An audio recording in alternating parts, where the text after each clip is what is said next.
ଓଡ଼ିଆମାନଙ୍କ ଭିତରେ ପାଶ୍ଚାତ୍ୟ ସଂସ୍କୃତି ପରମ୍ପରା ପଶି ଆସିଲାଣି।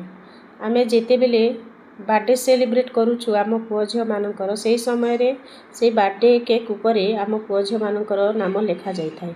କିନ୍ତୁ ସେହି ବାର୍ଥଡେ କେକ୍କୁ କାଟିବା ପାଇଁ ଆମେ ସେମାନଙ୍କୁ କହିଥାଉ।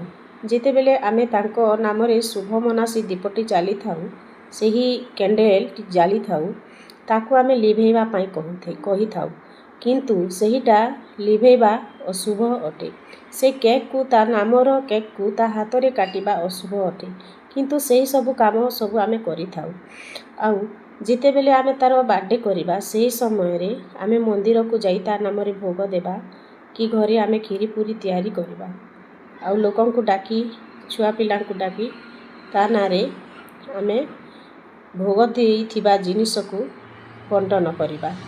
କିନ୍ତୁ ଆମେ ସେସବୁ କରୁନାହିଁ। ଆମେ ପାଶ୍ଚାତ୍ୟ ସଭ୍ୟତା ହିସାବରେ ଚଳୁଛୁ।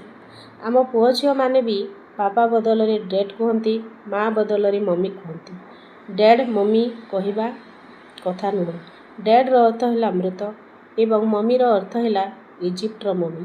ଏହିସବୁ କଥା କହିବା ଆବଶ୍ୟକ ନୁହେଁ। ମା' ବାପା କହିବା କଥା।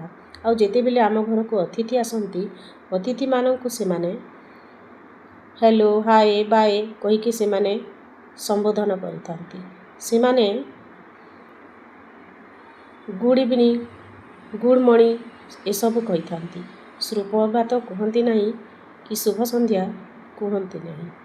ଏହିସବୁ ପାଶ୍ଚାତ୍ୟ ସଭ୍ୟତା ଓ ସଂସ୍କୃତି ପରମ୍ପରାର କଥା।